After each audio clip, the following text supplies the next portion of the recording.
The certified letter hit my porch on a Tuesday morning with a heavy, hollow thud that sounded way too much like a gavel.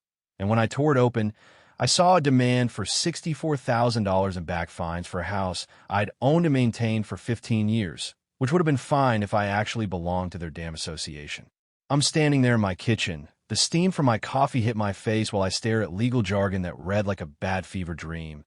And through my window, I could see Diana Thorne, the self-appointed queen of the Ridgeview Estates HOA, pointing at my workshop from her lawn like she was a general ordering a drone strike on a shed. She was wearing those high-end gardening gloves that have never touched actual dirt, and she had this look on her face, this smug, pinched expression of a woman who spends her weekends measuring her neighbors and oppos, grass with a ruler to ensure it doesn't exceed 2.5 inches. I just took another sip of my coffee, felt the heat settle in my chest, and thought to myself, Lady, you have no idea that you just kicked the one hornets and oppos. Nest in this county that's filled with 15 years of combat engineering and a very expensive legal chip on its shoulder. What would you do if a group of strangers try to seize your land through a contract you never signed? I want you to drop your most insane neighbor stories in the comments because I'm betting mine is going to take the crown.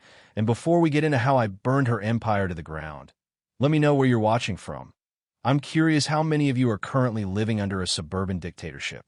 My name's Caleb Miller, and for the last decade and a half, I thought I was living the quiet life on my 7-acre slice of Northern California heaven, but it turns out I'd accidentally built my fortress right next to a woman who makes HOA bylaws her personal religion. I bought this place back in 2011, right after I finished my final tour in the sandbox, using my VA loan to secure what used to be part of the old Harrison Orchard, a rugged, beautiful stretch of land that predated every McMansion in this valley. My property is a 1970s cedar plank ranch, tucked behind a thick line of ancient oaks and a seasonal creek called Blackwood Run, which acts as a natural moat between my messy, working man's freedom and the manicured, sterile suburbs of Ridgeview Estates. I'm a master electrician and a licensed contractor, so my life smells like sawdust, copper wire, and WD-40, and I've spent years building a workshop that's more of a sanctuary than a garage, a place where I can clear my head and provide a good life for my daughter, Chloe. Since her mom and I split, this land has been our anchor, a place where she can ride her dirt bike and catch crawfish in the creek without some Karen screaming about, community aesthetics, proper lawn ornamentation, But then Diana Thorne moved in across the creek, and within 6 months, she'd been elected HOA president, turning the neighborhood into a surveillance state where she spent her mornings patrolling in a white Mercedes that moved at a snail's pace, her eyes scanning for a trash can left out 5 minutes too long. The first time she actually crossed the creek and stepped onto my gravel, I was under the hood of my truck, and I heard the click-clack of designer heels on stone, a sound that has no business being on a ranch. She didn't oppose. T say hello, didn't oppose. T introduce herself, just tapped her clipboard against my fender and told me that my industrial structure, was in direct violation of Article 4, Section 2 of the Ridgeview Covenant. I crawled out from under the truck, wiped the grease off my hands, and just stared at her, and I remember saying, Ma'am, I don't know who told you that, but I'm not in your club, and your covenant stops exactly where the water hits the bank on your side. Her smile was like a sheet of ice cracking in the sun as she told me, We'll see what the county says about your oppos, boundary illusions and oppos, Mr. Miller, And that was the moment the fuse was lit, leading to 18 months of the most calculated, petty, and eventually criminal psychological warfare I've ever witnessed. Over the next year, Diana turned my life into a project. She'd park her car at the edge of her property with binoculars, literally binoculars, and time my work hours taking photos of every client who dropped off a vehicle or picked up a quote. Chloe started feeling like she was being watched every time she went to the creek, and it broke my heart to see my kid looking over her shoulder on her own land. But the breaking point came during Chloe's 17th birthday.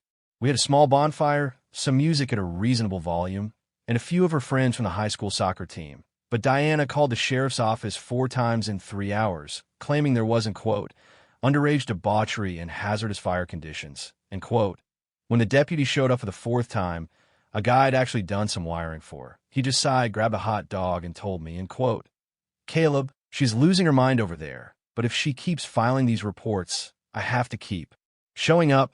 Just keep the music down so I don't have to come back a fifth time," end quote. The very next morning, that $64,000 demand arrived, end quote. Notice of intent to lien, end quote, claiming that my property had been, end quote, grandfather, end quote, into the HOA during a 2010 expansion that I somehow missed, and since I hadn't paid dues or followed regulations for 14 years, I owed them the world. It was a classic intimidation tactic, the kind of thing where they hope a working guy like me will panic, fold, and sign over my rights just to make the debt go away. But Diana made one fatal mistake. She assumed that because I wore work boots and drove a dirty truck, I didn't oppose. T have the patience for intel or the stomach for a long-range fight. I spent that entire afternoon at the county records office, sitting in a basement that smelled like old paper and bureaucracy. And with the help of a clerk who'd been there since the Reagan era, I pulled the original deed to the Harrison orchard. What I found made the hair on the back of my neck stand up because the deeds were clear. The land I owned had been explicitly carved out of the original subdivision plan because the soil was and oppose T stable enough for the heavy foundation requirements of the Ridgeview McMansions. I had my own separate legal parcel, completely sovereign from their association. But when I looked at the HOAs, end quote, amended, end quote, incorporation papers from 2010, there was a signature for the, end quote, Miller property consent, end quote, that looked like a 5-year-old had tried to trace my name. I'm sitting there in the dim light of the records room.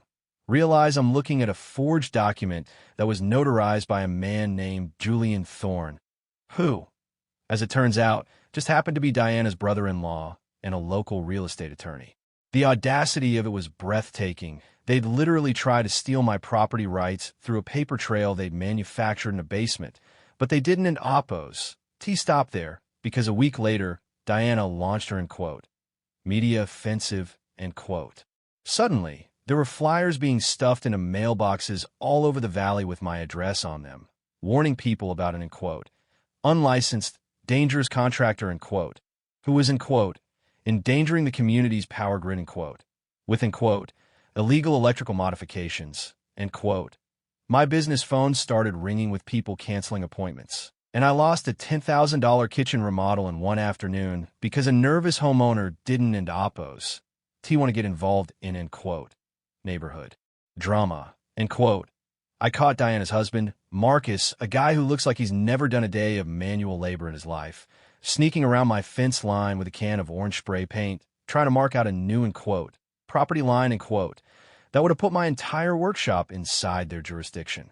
I walked out there with my phone recording and asked him what he was doing, and he just stammered something about, end quote, adverse possession, end quote, and, end quote, community safety, end quote, before scurrying back across the creek like a rat that had been caught in the pantry light.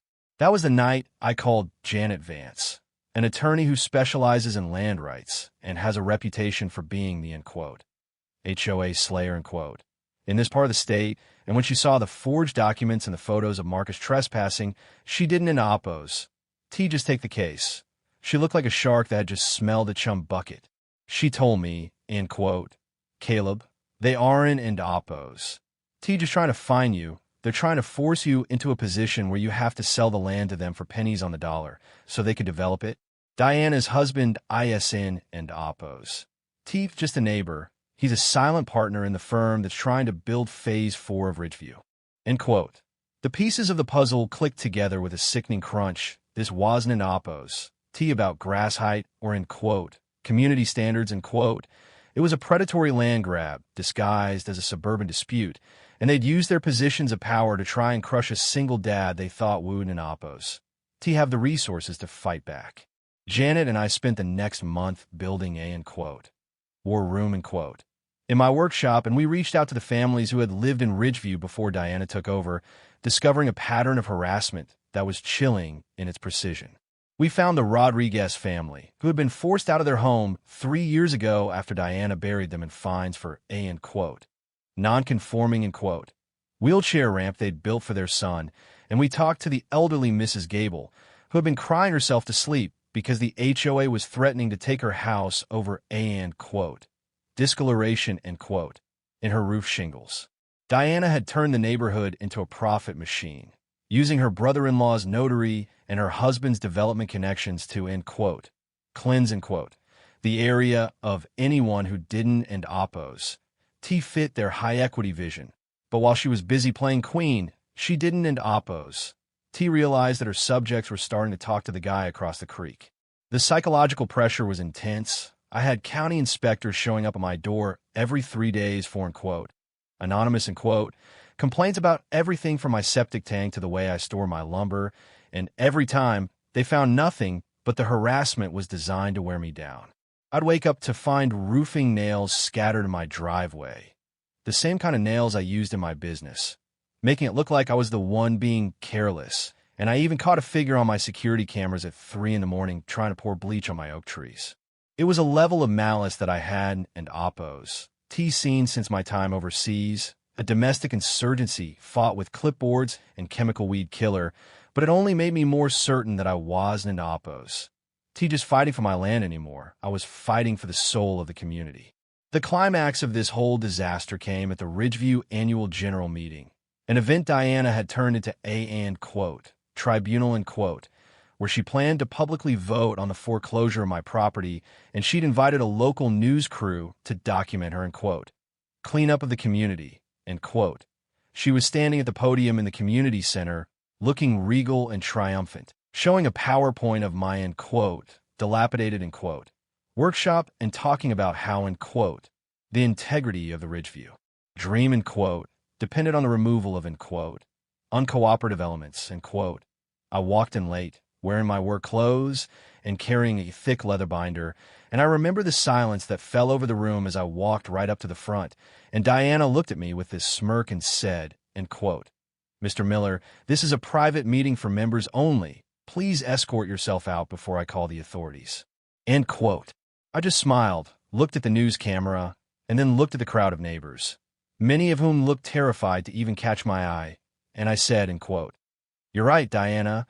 It is a meeting for members, which is why it's so strange that you've invited me here to discuss land that you've never legally owned, end quote. I handed my binder to the news reporter and then laid out the original 1940s deed on the podium right over her PowerPoint clicker, and the room went dead silent as Janet Vance stood up from the back and announced that she was filing a $40 million class action lawsuit for fraud, racketeering, and civil rights violations.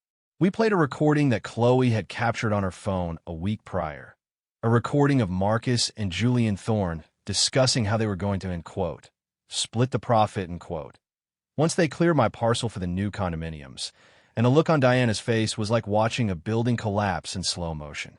She tried to scream, tried to say the recording was a, end quote, deep fake, end quote, but then Janet dropped the final bomb, the handwriting analysis of the 2010, end quote, consent, end quote, form, which showed that the signature wasn't an oppose. T just forged. It was traced from a Christmas card I'd sent to the previous neighbors a decade ago. The notary, Julian, tried to slip out the back door, but he was met by 2 investigators from the district attorney's office who had been quietly building their own case after Janet tipped them off about the fraudulent filings. The meeting devolved into absolute chaos, with neighbors who had been bullied for years finally standing up and shouting their own stories of extortion, and Diana was left standing at the podium, her, end quote, manicured, end quote, empire evaporating under the glare of the camera lights and the weight of her own greed. The aftermath was a beautiful, chaotic sweep of justice. Within 6 months, Diana and Marcus were forced to sell their, end quote, McMansion, end quote, to cover the legal fees and the massive settlement they owed to me and the other families they defrauded. Julian Thorne lost his law license and ended up serving 2 years for document forgery and notary fraud, and Marcus's development company was blacklisted from any further projects in the county after the ethics board finished their investigation. But the best part wasn't an oppose. T the money, although Chloe's college fund is now more than taken care of, and I finally got that new truck I've been eyeballing for 5 years. The best part was what happened to the neighborhood itself. With the Thorne family gone, the, end quote, Ridgeview Estates, end quote, HOA was legally dissolved because the original incorporation had been proven to be a fraudulent act from the start, and the residents decided to form a, end quote, Good Neighbor Coalition, end quote, instead. No more rulers for grass, no more fines for trash cans, and no more surveillance. Just a group of people who actually help each other out when a storm knocks down a fence or someone needs their porch light fixed. I'm still in my cedar plank ranch. My workshop is bigger and better than ever. And every morning, I look across Blackwood Run and see a neighborhood that actually looks like a community instead of a sterile film set. Mrs. Gable has her in quote, discolored quote, shingles, and they look beautiful. And the Rodriguez family moved back into a house just down the street. Their son's wheelchair ramp, now a symbol of the victory we won together. It makes you think about how much power we give to people just because they carry a clipboard and act like they're in charge, doesn't it, Oppos? T it? Sometimes the only thing standing between you and a tyrant is your willingness to dig through the dirt and find the truth. And I've learned that in quote, working man's in quote, patience is a hell of a lot stronger than a narcissist's ambition. So, I want to hear from you. Have you ever had to stand your ground against someone who thought they could bully you off your own land?